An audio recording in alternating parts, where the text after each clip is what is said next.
문화예술로 더 행복한 제주를 꿈꿉니다. 문화공감 토크 콘서트 진행을 맡은 아나운서 이정민입니다. 이 영감은 예술을 창작하거나 삶을 어떻게 살아갈 것인가에 대한 동기부여가 됩니다. 책이나 미술 작품, 음악이나 수많은 작가들이 누군가에게는 영감을 주기도 하는데요. 우리 제주의 문학계에 이분보다 더 큰 영감을 주신 분이 계실까 싶어요.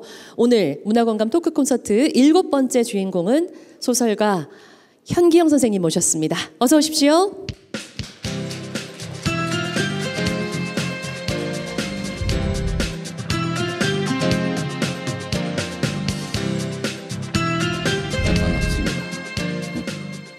자주 오시나요, 제주에는요? 어떠세요? 한 달에 한 번쯤 와서 뭐 자연 풍광도 즐기고, 네. 문학하는 벗들도 만나고 이렇게 합니다. 그러시군요. 오늘은 또 우리 제주 문학을 위해서 어떤 이야기 좀 해주실까요?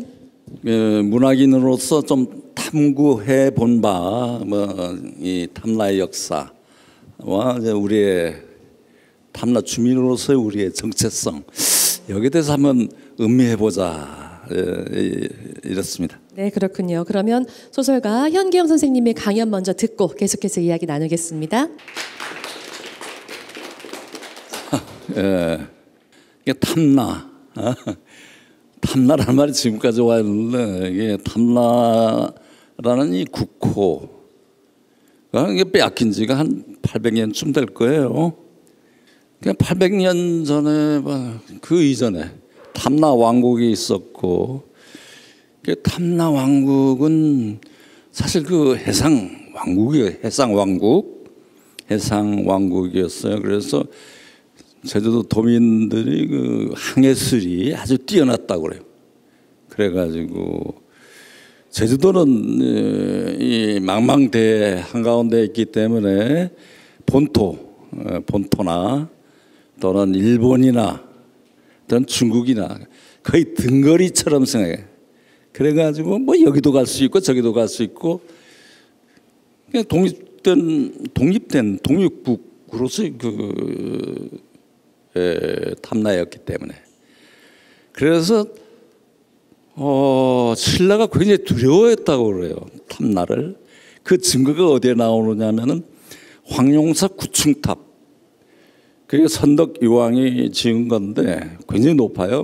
아파트 한 18층쯤 되는 그런 높은 건물이었다고 그래요. 근데 목조 건물이어서 이제 불타버렸는데, 그래서 몽고의 침입에 의해서 불타버렸는데, 거기에 보면은 이 9개 신라의 적이 있어요. 적국이. 그 중에 하나가 탐라야. 그러니까 그때는 신라가 삼국 중에 하나였기 때문에 약체였죠. 약체였으니까 탐라를 겁내고 그랬었는데, 본토가 삼국 통일되고 고려로 넘어오면서 하나가 됐기 때문에 강해졌죠. 강해지니까 이제 그렇게 해가지고 어떤 계기로 해가지고 탐라가 고려에 복속돼요. 고려에 하나의 군으로. 이름도 뺏겨, 탐라를 뺏기고 제주라고 이름이 부여받는데, 그 빼앗긴 이름을 우리는 지금까지도 이제 쓰고 있는 거 아닙니까? 이게 특이한 거예요. 탐라는 아직도 살아있다는 거지. 그래서 그 오랜 왕국이 이제 본토에 복속되어 강제로 편입되고 이렇게 됐을 때 그 불만이 오죽했겠어요. 그 울분이 많았어요. 그래서 그 탐나는 국호를 되찾으려는 그 운동이라 할지 항쟁들이 계속되었죠. 보면 양수이 난, 번석 형제 난, 그다음에 운행로의 난. 가장 큰 것은 삼멸초의 난이에요. 삼멸초는 제주도민의 싸움이에요. 제주도민이 고려하고 몽고하고 그 연합군하고 싸운 거예요. 제주도민이. 그때 얼마나 대단했냐면 160척의 전함을 1만 명의 군사를 태우고 제주도 입도해서 삼멸초 군사인 제주도민을 그냥 이제 도륙낸 거죠. 그게 이제 그 사서에 보면은 그렇게 나와요. 엄청나게 그 전쟁에서 진쪽이 많이 죽게 돼 있잖아요. 옛날에는 그냥 차명이야. 그냥 모가지 다 친다고. 옛날 항복도 안 받고. 그래서 그 삼별초 때문에 제주도민이 사삼도 더 많이 죽었지만은 그것에 방불케 엄청난 제주도민이 그때 죽었다는 거예요. 그래서 제주도민의 그 아녀자들이 부르는 맷돌노래 같은 거 굉장히 서글프잖아요. 아들, 아방 이게 죽어버렸기 때문에 그 슬픈 곡조가 그 민요에 남아 있다고 했습니다. 그런데 이제 조선조에 들어와서는 제주도가 그 유배지로 사용돼요. 이 원악도라고 그랬어요. 원악도. 원은 멀 원자에다가 악은 나쁠 악자. 영옥산의 주모자들은 다 죽이고 사회의 주모자들은 다 죽이고 그 가족들 그 인척들 전부 제주도로 내치는 거야. 그리고 또 당쟁에서 그 반대파들을 제주도 내치고 또 삼국 통일할 때 백제 유민이 또 막 들어와. 백주 유민이. 그리고 또 고려에서 이조로 넘어올 때 고려에서 조선조로 넘어올 때 또 고려의 그 이성계를 반대하는 그 파들 있잖아요. 그 세력들이 그것도 들어와요. 그러면 제주도 구성원이 제주도 워낙 토박이들 고량부 등등 워낙 토박이와 이주민들이 그 당시 이주민들이 같이 섞여 살게 되는 거예요. 구성이 그렇게 제주도민이 구성이 그렇게 되는 거예요. 그 울분이 대단하지 않겠어요? 내쳐진 거니까. 이게 이 왕실은 제주도를 정말 버리기를 똥 버리듯이 버린 거예요.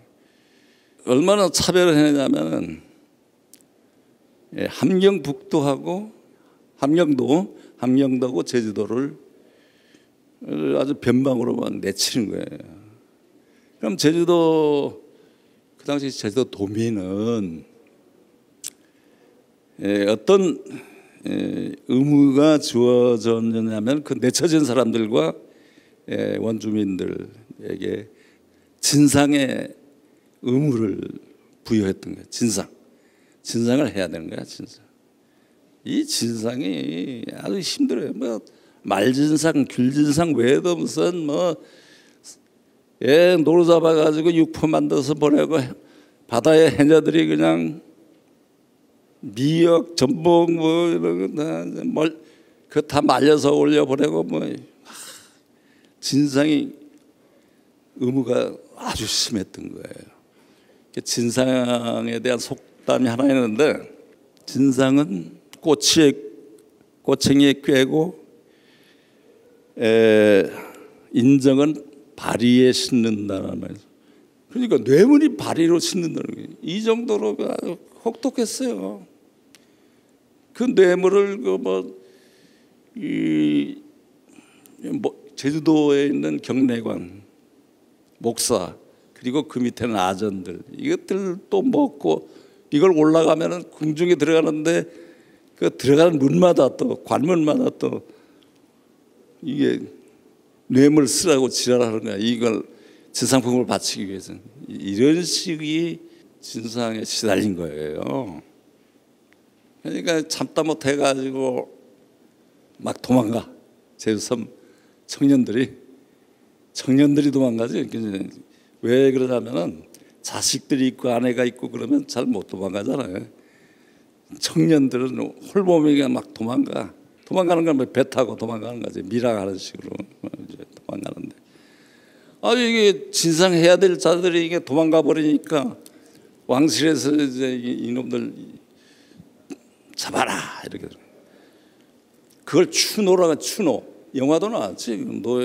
도망 노예를 잡아오는 거를 추노라고 그러는데. 그래도 막 도망가니까 이제 그때부터 조선조 인조 때부터 뭐야? 알죠? 출육 금지령이 내리는 거야. 나가지 못하게. 그 명령이 200년 계속되는 거예요. 야, 200년. 아, 대단하잖아요. 200년. 순조 때에 대해서 해제되는데 그 양재난도 있고 그 순조 때 제주도 양재해란이라는 게 있었어요. 뭐 이런 것도 있고 그러니까 겁이 나가지고 아마 풀어준 모양인데 순조 때.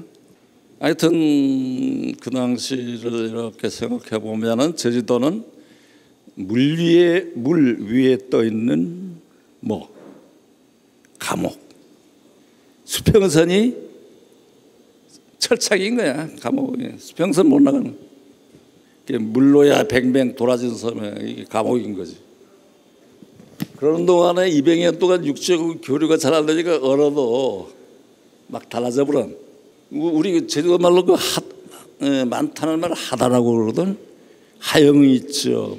근데 그 육지는 안 사용해. 그러니까 남아 있는 데가 하고 한 날 거기에 전두환이는 또 하고 한 날을 허구한 날이라고 이제 전두환 허구한 날을 왜 날로만 그래 뭐 이렇게 얘기했다고 그러는데 맨날이라듯이 맨날 많고 많은 날 거기에만 표준말인가 뭔가 육지말에는 남아 있고 없는 거라.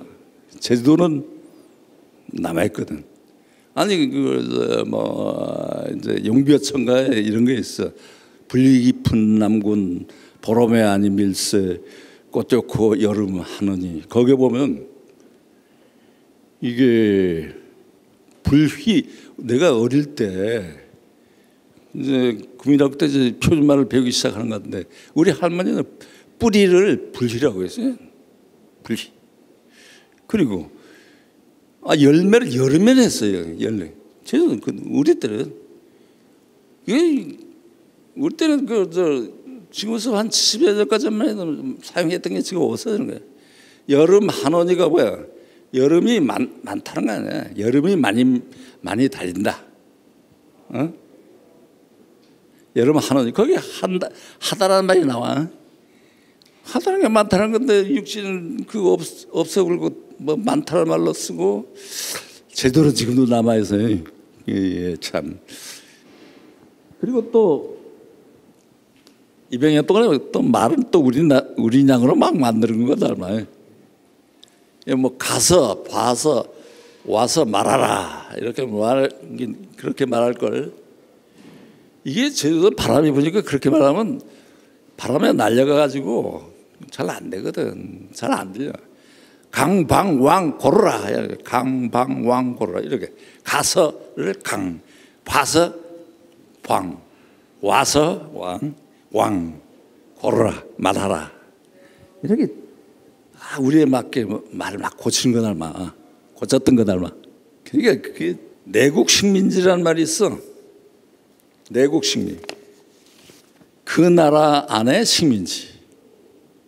그 나라 안에 식민지. 그 식민지는 또 다른 나라예요. 식민지 백삼은 그 나라를 잃어버린 하여튼 뭐 점령당한 땅의 백성을 식민지 백성이라고. 내국 식민지인 거예요. 탐나가. 여러분 그 시일야 방성대곡이라고 읊었던 사람 알죠? 장지연이라고 한성순보 주필이었던 거. 그때 이제 고종이 뭐 다른 나라가 막 추리는 거야. 중국이 이제 다 멸망하게 되는데 뭐 거기에 속국될 필요가 있냐? 뭐 조선도 뭐 제국이라고 칭하고 고종 그 왕을 또 황제라고 칭해도 된다 하니까 정해도 돼요 마심 그러면서 이제 그걸 하는 거야. 그러면 제국이 되려면 제국이 되려면 뭐가 있어야 돼? 식민지가 있어야 되는 거야. 근데 이 장지연이라는 자가 가만히 생각해 보니까 이렇게 또 나오래. 조선에도 식민지가 있다. 북으로는 여진, 남으로는 탐나가 있다. 이렇게 나온 거예요. 그게 나와 있어요. 그 논설에. 그러면 장지현은 지금서부터 100년 전 사람일 거예요. 구한말. 그러면 지금서부터 이게 아니 탐나가 말이야 고려 복속한 지 800년쯤 지났는데도 이게 식민지라니 이런 삶을 이제 살아왔을 때에 제주도 도민, 제주도 주민은 어땠을까? 반발하지. 울분에 차고 말이야. 정치적으로 뭐 망명 뭐 내쳐지고 뭐 유배되고 뭐 이렇게 와 있고 진상은 뭐 너무 시달리고 울분에 차이는 상황에서 그럼 어떻게 참다 못해서 일어나는 게 뭐야? 항의 시위를 벌이는 항의 시위. 무장 봉기가 아니고 사람을 살상하긴 하는데 목사를 도와가지고 일했던 제주 토박이 아전들 이게 한 5적을 설정해서 5명을 설정해가지고 몇 대를 죽여. 그것만 죽이고 그 외에는 살상 없어. 그게 밀란이에요. 밀란이 자주 일어나. 목사는 못 죽여. 왜? 목사는 총독이에요. 총독. 그 사자가 뭐야? 사. 대사할 때 사. 이게 왕이 파견한 벼슬아치를 이 사자가 들어가네요. 대사, 목사. 왕이 파견한 걸 이걸 살상했다가는 왕에 대한 도전인 거예요. 반란이 돼버려요. 그냥 단순한 밀란이 아니라 반란이 되니까 겁을 내는 거야. 반란을 못하는 거야. 역대 그 밀란들은 그 밀란을 이끄는 사람은 장두라고 불렀어요. 장두. 한 사람이 아니라 한 서너 사람이 나와요. 그들은 목숨을 내놓습니다.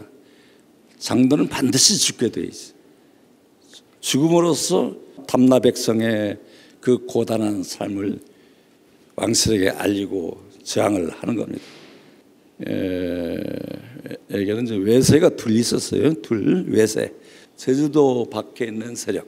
하나는 뭐 일본 세력, 외구 또는 몽고 세력. 나중에는 뭐 프랑스 제국지까지도 이제 오는데 그 외에도 또 있잖아요. 이게 본토에 있는 왕실과 그 주변의 지배 계급. 이게 외세예요. 제주도 이게 뭐 도와준 거 없이 뺏어만 가니까 이거는 외세, 나쁜 외세. 거기에 그렇게 그냥 당하기만 하지 않고 거기에 꾸준히 저항하고 민중의 목소리를 드러냈던 것이죠. 그래서 제주도의 역사가 그러한 지금 여러분에게 말씀드린 이 제주도 역사가 우리는 자랑스러운 역사라고 생각해야 돼요. 아까 제 목숨 바쳐서 걸기했던 그 장도들은 참 성인이에요. 성인. 저 한 번 바쳐서 만인을 살리는 그런 성인이야. 그걸 조명해야 돼. 뭐 강재검, 뭐 방성칠, 이재수 다 조명하고 위인으로 제주도가 낳은 인물로 우리가 모셔야 되고 이러한 제도의 그 민중의 역사, 민중의 역사는 왕권 중심의 역사. 지금까지 역사는 게 왕권 중심의 역사예요. 민중의 뭐 어떤 모습은 이렇게 밀란을 통하지 않고서는 민중의 삶이 어떤 건지 몰라요. 그러니까 그것을 적나라하게 보여준 것이 제주도의 그 항쟁의 전통인데 그 전통 위에 사삼도 있는 것이죠. 사삼 항쟁도 그 전통 위에 있는 것이지 사삼을 꼭 붉은색 이데올로기의 그 정치적 붉은색을 칠하면 안 된다는 거예요. 민생이 문제였어요. 사삼 때도 민생이 문제였어요. 가혹한 탄압과 이런 게 문제였던 것이죠. 지금부터 44년 전 제주 4.3이 70주년을 맞을 때에 여기서도 행사했지만 광화문에서도 행사를 했어요. 광화문 종합청사 옥상에서부터 밑으로 쫙 현수막을 내려뜨리는데 그걸 본 내 가슴은 참 나뿐만 아니라 많은 사람의 가슴이 뭉클해서 그 현수막에는 뭐라고 쓰여 있느냐면 제주 4.3은 대한민국의 역사입니다. 이렇게 쫙 써서 큰 현수막이 내려뜨려져 있었어요. 야, 제주 4.3이 역사가 제주 역사가 드디어 광화문에 한국의 심장부인 광화문에 나타났구나. 한국 역사가 제대로 되려면 완성되려면 민중의 역사 이게 포함되어야 된다는 거죠. 민중의 역사 제주도의 이 역사가 4.3까지 포함해서 포함되어야 비로소 대한민국의 역사는 풍요로워지고 그렇지 풍요로워. 두 가지 역사 아니에요. 하나는 왕권 중심의 또는 지배 계급의 역사가 아니고 민중, 서민, 백성의 역사가 끼어들므로 해서 복수 역사, 복수 단수가 아니라 복수 역사가 됨으로써 한국 역사는 풍요로워지고 완성되는 것이. 예, 뭐 제 얘기는 대충 여기서 그마치고 우리가 탑라인으로서 아직까지도 우리는 탐나란 말을 쓰고 있잖아요. 800여 년 전에 잃어버린 제주로 바뀌어졌는데도 불구하고 제주인도 쓰지만은 탐란이라고 쓴다는 이런 거. 이 자부심, 우리 역사에 대한 과거 역사에 대한 자부심 이런 걸 우리 같이 가졌으면 좋겠다는 생각을 해봅니다. 네, 현기영 선생님의 강연 잘 들었습니다. 누군가는 유배되어 오고 누군가는 쫓겨오고 누군가는 내쳐지고 사실 이런 어떤 한과 울분들이 쌓여서 우리 제주 사람들이 좀 힘들었지만 그래도 살아가는 원동력이 되어 주었고요. 그리고 그런 것들이 또 문학으로 나오면서 또 많은 분들에게 힘이 되어 주지 않았나 이런 생각이 들었습니다. 사실 그 소설가 현기영 선생님 하면 이제 순이 삼촌 이제 4.3 문학가로 또 많이들 떠오르실 텐데 사실 당시에요. 그 4.3 문학을 써야겠다 이런 뭐 특별한 동기가 있으셨을까요? 글쎄요, 뭐 4.3을 내 문학에 수용하리라고는 생각 못했어요 처음에. 아, 네.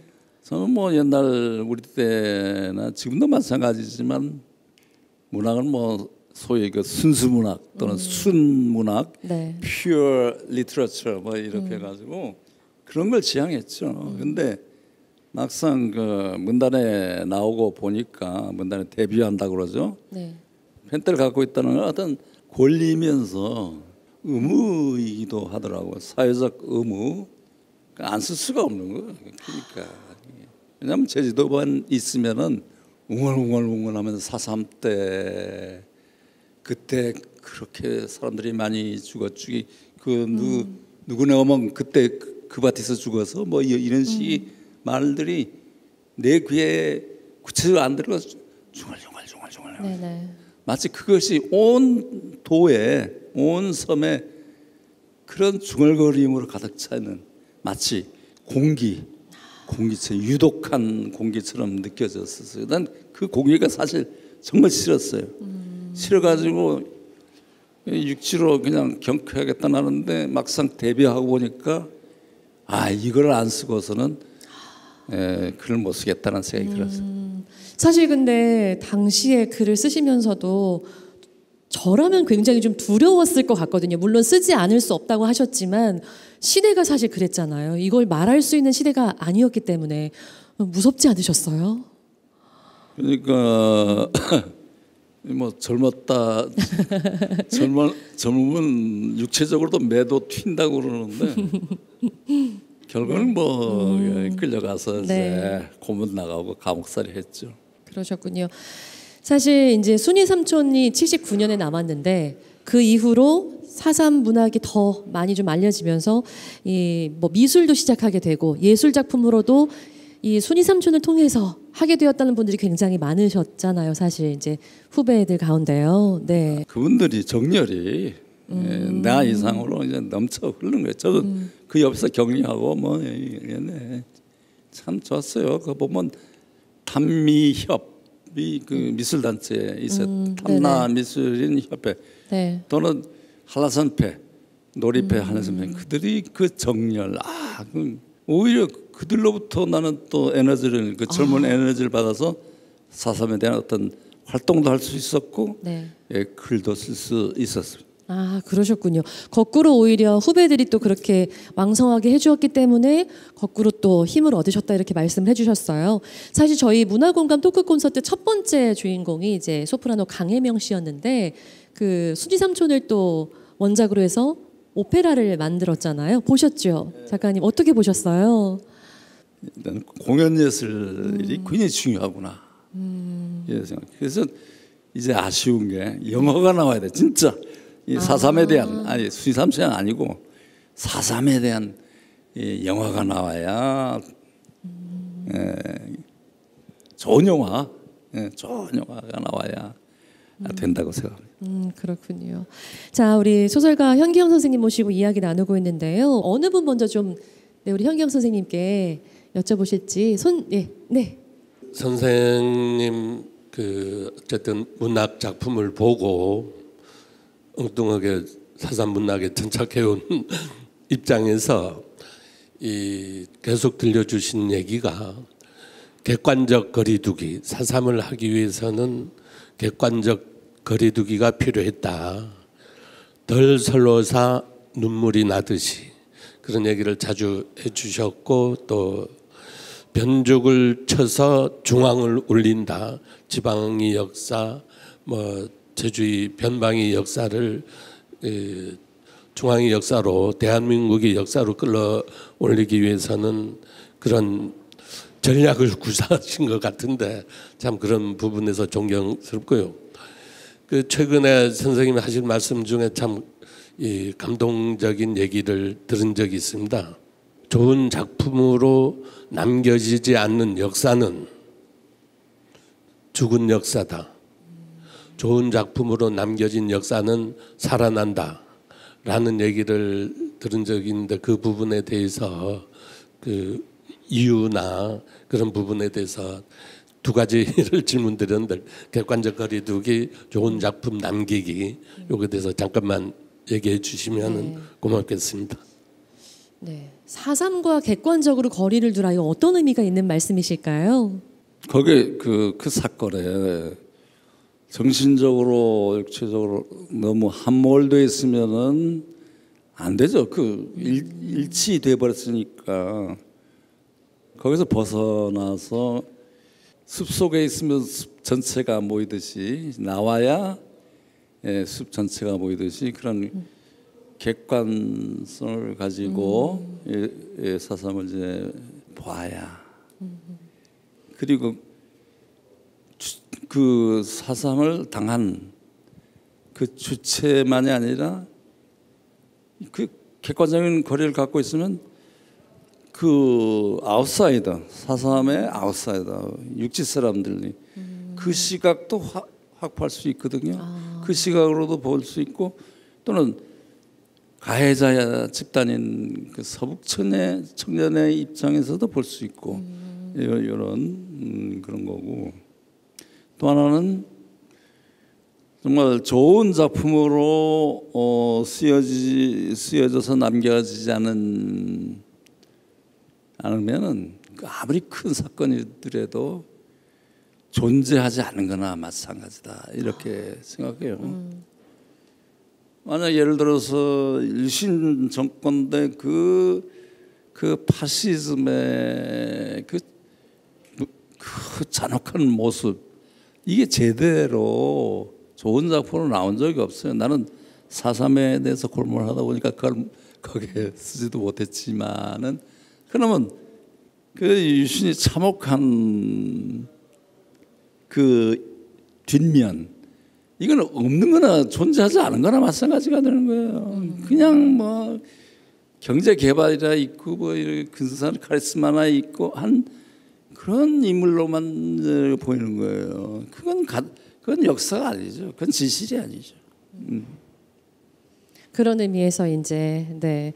좋은 작품으로 남겨지지 않는 역사는 죽은 역사다라는 말씀을 하셨고, 그럼 이제 우리 후배들이 또 앞으로 더 해야 할 것들이 남아 있다 이런 의미로도 또 받아들일 수가 있겠네요. 네, 그렇습니다. 네, 또 다른 분 혹시 궁금하신 점 있으시다면요? 선생님, 저기 시계를 돌려서 선생님이 고등학교 1학년 때 시절로 되돌아가 보고 싶거든요. 그 무슨 말이냐 하면은 제가 최근에 그 선생님께서 그 도내 고등학교 학생들이 모인 그 문학 동아리 석자의 이 활동을 하시고, 거기서 이제 보았더니 그 석자 그 동인지를 살펴봤더니 한국 전쟁을 배경으로 한 껌이라는 단편 소설이라던가 아니면 할아버지의 추억담을 담은 수필을 읽게 되었습니다. 그때 당시에 그 도내 고등학생들이 모여서 그 제주의 역사라던가 그 한국의 근현대사를 짚으면서 소설화하거나 작품화하는 장면들을 좀 상상하게 되었거든요. 그래서 또 석자라는 동인 이름 역시 선생님께서 지어주셨다고 하셨는데 당시의 이야기를 좀 들려주셨으면 하는 바람입니다. 아, 석좌. 고1 때 그 동인이 있었고 동인지가 석좌라는 이름으로 나왔어요. 석좌라는 이름을 이제 지금 생각하면 내가 만든 건데 제주도는 돌아잖아요. 네. 돌인데 돌무리들 뭐 이런 의미로 돌무리들, 성좌하면은 별무리가 되듯이 우리들은 돌멩이들이 모였으니까 석좌라고 하자 뭐 이렇게 했고, 그래서 이제 나중에 문단에서 아주 중요하게 활동한 분들이 또 나오죠. 현기런 소설가 1년 전에 작고하셨습니다만은 하여튼 이 자리를 빌어서 명목을 좀 빌고 싶어요. 그리고 또 김광협 시인이 있어요. 아주 훌륭한 시를 쓴 분인데 나하고 동갑인데 이 양반도 타계했어요. 역시 애도를 표합니다. 하여튼 뭐 그런 그 석자 동인에 하면서 하여튼 그 우정, 내가 제일 막내인데 이렇게 어울리면서 네. 문학의 꿈을 키웠던 게 아닌가 생각합니다. 그때 뭐 기억에 남는 에피소드 같은 거 혹시 있으세요? 뭐 궁금해하셔가지고 아까 고등학교 1학년 때 어떤 소년이셨을까요? 굉장히 궁금해하시는 것 같아요. 그때는 술도 못 먹을 때고 뭐. 근데 난 따로 연애를 많이 했어요. 이렇게 말씀하셔도 돼요, 선생님?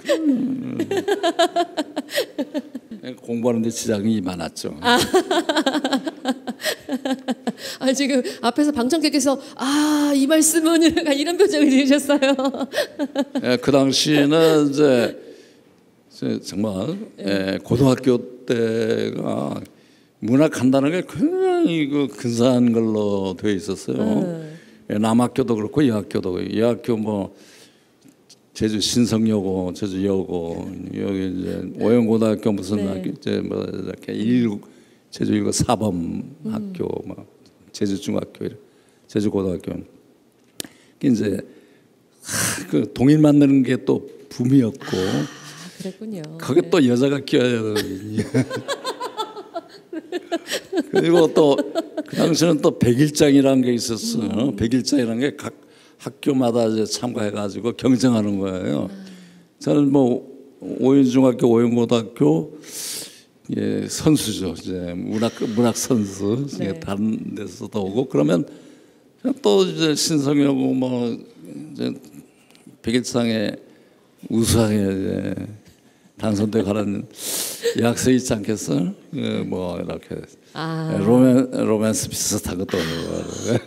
그럼 연애 편지 같은 것도 혹시 써보셨을까요? 야, 그 당시엔 연애 편지가 유행했지. 지금 뭐 이메일로 뚝딱뚝딱 네. 하는데 굉장히 정성과 뭐 환상과 뭐 어떤 때는 짝사랑하면 없는 눈물도 뚝뚝 떨어뜨려 가지고 그 만년필을 쓰잖아요. 그 만년필이 이제 그게 번지게 글씨가 번지게 딱 해서 사랑 때문에 이 편지 쓰면서 눈물을 흘리노라. 현경 선생님이 또 이런 새로운 또 면모를 또 볼 수 있었습니다. 네. 혹시 다른 분 또 궁금하신 점 있으실까요? 네. 제가 사실 뭐 제주의 역사에 대해서 잘 알지 못하고 있다가 네, 되게 귀한 그런 내용을 들었는데요. 선생님 말씀을 들으니까 제주 사람이라 함은 말하자면 어떤 뭐 혈통이나 혹은 어떤 지역적인 이런 특성이라기보다는 말하자면 어떤 저항 정신 그리고 반골 기질을 가진 사람들이 모인 그런 어떤 정신적인 특성이 더 강한 게 아닐까 이런 생각이 들었어요. 근데 이제 모두가 인싸가 되고 싶어하는 이런 풍조 속에서 아까 선생님께서는 이제 이 제주가 가져온 어떤 울분, 슬픔 이런 것을 많이 말씀하셨지만 사실 아웃사이더로 사는 기쁨도 있을 것 같아요. 그래서 아웃사이더로 사는 행복, 아웃사이더로 사는 기쁨은 무엇일까? 뭐라고 생각하시는지 묻고 싶습니다. 아주 좋은 말씀하셨는데 이주해 오셨어요? 네. 환영해요. 그러니까 아까도 말씀드렸지만은 본토에서 많은 사람들이 예로부터 많이 이주해 왔잖아요. 그러면 역시 이 제주 환경과 풍습에 다 이렇게 적응하고 하게 되더라고요. 제주도는 사실 좀 문화적으로 옛날 4.3 때문에 4.3 항쟁 그 이후 엄청난 살상을 하면서 제주도가 너무 피폐하고 주눅들고 밖에서 바라볼 때도 이랬었는데 지금은 한 70여 년 지나니까 이게 제주도의 그 저력이 생기는 거예요. 네. 지금 문화적으로나 사회적으로 굉장히 격상되어 있는 느낌이 있잖아요. 지금 제주도가 격상되어 있는 그 모습을 바라보면서 격상되었기 때문에 우리가 2년 전, 이제 4년 전 그 광화문에서 현수막을 내려드리고 네. 제주 4.3은 대한민국의 역사입니다라고 감히 외칠 수가 있었던 거죠. 그런데 이주민 영향도 있고 관광객의 영향도 있고 그렇습니다만은 또 다른 삶을 꿈꿀 수 있는 유토피아까지는 아니지만은 대안의 삶을 꿈꿀 수 있는 장소가 아닌가라고 생각돼요. 지금 이주민들 중에 많은 사람들이 그 자본주의적 그 어떤 향락적 소비 문화, 지나친 물질 추구, 무한 경쟁 이게 질려 가지고 건너오잖아요. 그럼 건너면 그분들은 뭘 이주해 오는데 그분들은 무엇을 꿈꾸느냐면은 자연 속에 그리고 느리게 좀 깊은 숨을 쉬면서 심호흡하면서 살 수 있는 그런 공간을 찾아서 이제 오는 거라고요. 그래서 제주도는 이 주류적 대도시 위주의 그 주류적 삶 이게 참 아사리판 아니겠어요? 이 주류적 삶이란 게 이게 아닌 대안적 삶, 좀 슬로우 라이프, 심플 라이프. 너무 복잡하게 살 거 없이 그냥 단순하게 이런 삶을 이 제주도가 마련해 할 수가 있지 않을까 이런 생각을 하고 이것이 이제 이주민들이 제주도에 주고 있는 그런 촉매 역할을 하고 있다. 이주민들이 그런 촉매 역할을 하고 있다는데 그런 방향으로 제주도가 나갔으면 좋겠다. 그래야 제주도가 더 근사하고 품이 있고 품격이 있고 정말 문화적으로나 뭐 하여튼 뭐 이게 더 뛰어난 남다른 그런 장소로 거듭날 수 있지 않을까 하는 생각이 듭니다. 제주다움을 유지하는 게 아까 말씀하신 이제 품위를 유지하는 길이겠네요, 정말. 네. 한 분만 더 이야기를 들으면 좋겠어요. 네, 네. 제 고향이 저기 조천입니다. 조천에 가면 입구에 그 민족 자존의 고향 조천 이렇게 그 표지석에도 이제 나와 있고, 근데 조천 주민들을 이제 만나서 얘기하다 보면 그 항일의 전통에 대해서는 아주 자부심을 드러내놓고 말할 정도로 상당한 그런 그 자부를 하고 있는데, 4.3 얘기를 하면 또 달라집니다. 그 항일은 항일이고 4.3은 4.3이고 이게 연결되지 않습니다. 선생님께서 그 멀리는 아까 선생님께서 말씀하셨던 담라인들의 그 면면이 이어져 오는 그 항쟁의 전통 속에 제주 그 항일과 4.3이 관통되고 있고, 그 중에 특히 항일이 제주 4.3에 이어지는 요 부분에 대해서 선생님 뭐 소설도 많이 쓰고 하셨으니 요 부분에 대해서 좀 명쾌하게 좀 말씀해 주시면 고맙겠습니다. 조천은 항일의 성지죠.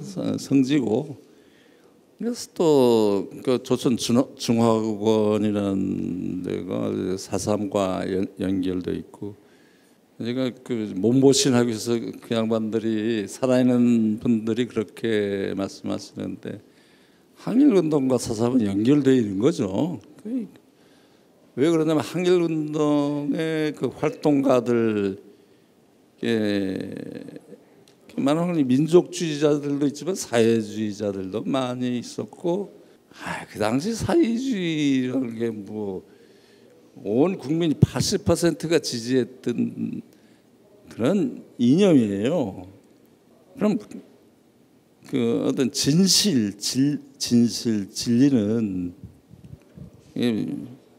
그 정치적 현실에 따라서 변하잖아요. 해방 공간에서의 진리는 옳은 것은 사회주의였다는 말씀이에요. 근데 뭐 그런 4.3 이 항쟁도 그런 요소가 있죠. 물론 남로당이 전부는 아니죠. 왜냐하면 민족주의 전당 그 남로당 그 4.3 항쟁의 원 오브 댐이에요. 여러 중에 하나예요. 이런데 그렇지만 일단 싸움이 벌어지고 봉기한 다음에 그 동력은 이제 남로당이 그 갖고 있었죠. 사회주의자들이 갖고 있었는데, 일제 때 독립운동한 사람들 중에 많은 수가 사회주의자고 4.3 공간에서도 그들이 역할을 한 거예요. 그리고 그들과 그 후계자들이 4.3 공간에서 활동을 했던 겁니다.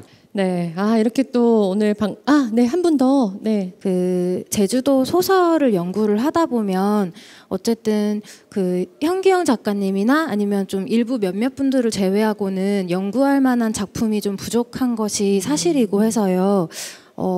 이제 요즘에 제주도에서 포스트 현기영이라고 할 만한 그런 작가가 잘 좀 배출이 안 되는 그런 원인을 혹시 어떻게 보시는지, 그리고 또 이제 후세대 작가분들에게 해주고 싶은 말씀이 있으신지, 그리고 네. 마지막으로 이제 외부 뭐 한강 작가라든지 이게 제주도에서 제주 4.3 문학에 대해서 외부의 작가들도 좀 다루는 그런 흐름이 있기 때문에 그런 분들에게 해주고 싶은 말씀이 또 있으신지 듣고 싶습니다. 네.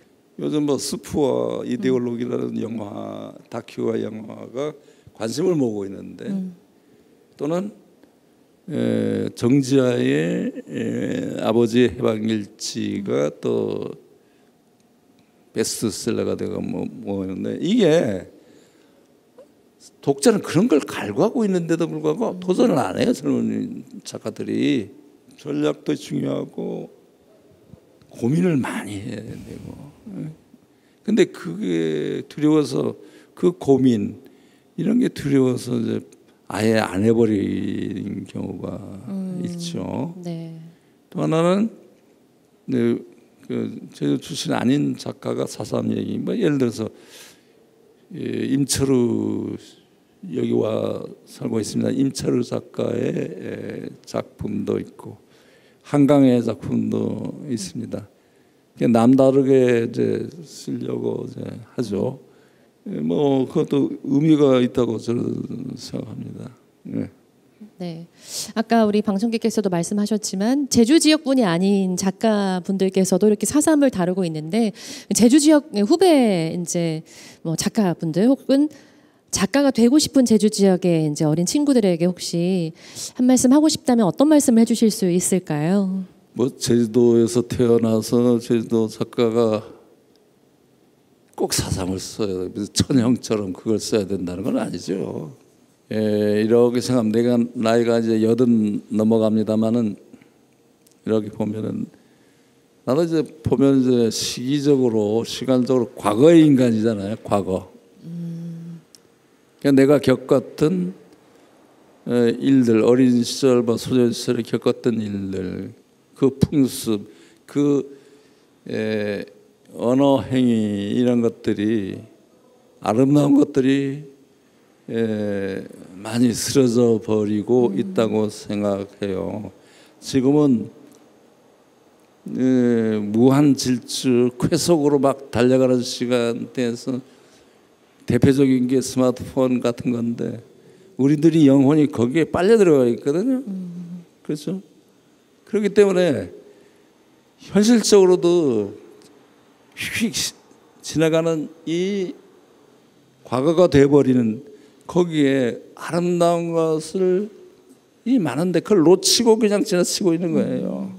놓치고. 그래서 과거에서 새로움을 발견해내는 거예요. 과거에서.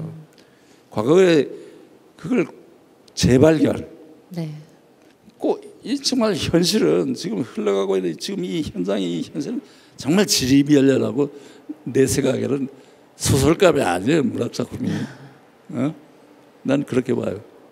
과거 속에 아름다움 우리가 놓쳐버리고 폐지해버리고 데껴버린 건데 거기에 아름다움이 있는 건데 그걸 재발견하는 일 이게 네. 중요하다고 생각합니다. 과거 안에 있는 역사를 재발견하여 네, 좋은 작품으로 만들어서 살아있는 역사를 이제 후배들이 좀 만들어줬으면 좋겠다 이런 말씀을 해주셨습니다. 자, 문화공감 토크 콘서트 오늘은 소설가 현기영 선생님과 함께 이야기 나누고 있는데요. 뭐 저희가 소설가 현기영 선생님 이렇게 소개를 해드렸지만 사실 굉장히 중요한 직책도 많이 역임하셨더라고요. 제주 4.3 연구소 초대 소장님도 하셨고요. 민족문학작가회의 이사장님, 한국문화예술진흥원장님, 어머나 제주 4.3 평화문학상 운영위원장까지 여러 가지 또 큰 역할을 해주셨는데 우리 제주가 문화예술로 더 행복한 기 위해서는 앞으로 좀 어떤 도차원의 정책이나 또 단체들이 또 어떤 역할이 좀 필요할지 한 말씀 좀 부탁드릴게요. 아까 여러분과 같이 이제 인원했던 제주도는 한 나라 속에 또 다른 나라를 꿈꿔야 돼. 대안적인 삶. 그러면 자연만 가지고는 안 돼. 그럼 느린 삶을 채워줄 그 어떤 문화적 내용이 있어야 될 것 같아요. 그래서 지금 미술은 많이 와 있는 것 같아요. 미술 쪽은 제주도에 많이 와 있는 것 같습니다. 장차 제주도가 미술의 메카가 될지도 몰라요. 이런 식이 문화적으로 제주도가 이제 품이 있는 그런 제주 사회가 그런 사회가 됐으면 좋겠다는 생각을 합니다. 그리고 4.3의 경우 이 제주도 오는 관광객을 그냥 제주 자연만 보고 그 자연을 소비해버리고 가버리는 게 아니고 그 제주 아름다운 자연의 배후에는 4.3의 비극이 있다는 거. 배후에. 경치가 좋은 데일수록 학살 장소거든요. 대학살 장소란 말이에요. 그렇게 해서 인권 문제, 평화의 문제, 전쟁이 아닌 폭력이 아닌 국가 폭력이 아닌 그런 얘기를 할 수 있지 않겠어요? 그러기 위해서는 4.3 작품에 상설 전시관 같은 거를 또 만들어요. 관광객을 위해서. 관광객 와서 그냥 뭐 자연만 보고 띵가띵가하다 가지 말고 좋은 4.3 작품이 있는 상설 전시관에서 둘러보게 할 수 있다면, 상설 전시관에는 미술 작품, 좋은 미술 작품 이런 게, 그리고 콘서트홀, 거기는 연극도 할 수 있고 음악회도 할 수 있는 콘서트홀, 그것도 상시적으로 할 수 있게. 그러면 그게 4.3과 또 제주 풍습 사투리 뭐 이런 거 해가지고 작품이 좋아야 되겠죠. 그러면서 관광객들에게 4.3이 뭐 폭력이, 국가 폭력이 무엇이고 전쟁이 무엇이고 평화가 무엇이고 이걸 일깨워주고 이런 역할을 제주도 지자체 차원에서 해야 된다고 생각합니다. 네, 방송 보시고 꼭 반영해 주시고 고려해 주시면 감사하겠습니다. 사실 뭐 저희가 뭐 계속해서 순이 삼촌 얘기 많이 하긴 했는데요. 청소년 그 소설집도 쓰시고 동화집도 내셨던데 정말 다양한 작품을 쓰셨더라고요. 네, 앞으로도 뭐 혹시 아직 못다한 이야기가 있으실까? 어떤 이야기 좀 하고 싶다 있으시면 말씀 좀 부탁드릴게요. 뭐 이제는 진지한 글쓰기는 이제 끝난 것 같고, 뭐 서정적인 에세이 같은 거나 좀 써볼까 합니다. 혹시 그러면 아까 말씀하신 연애 편지 얘기도 좀 나올 수 있을까요? 그것도 나올 수 있겠죠. 네. 오늘 이렇게 귀한 시간 내주신 우리 소설가 현기영 선생님께 여러분 다시 한번 큰 박수 부탁드리겠습니다. 네. 앞으로도 늘 건강하시고요. 제주 문학의 든든한 버팀목이 되어주시길 바라겠습니다. 오늘 나와주셔서 고맙습니다. 감사합니다.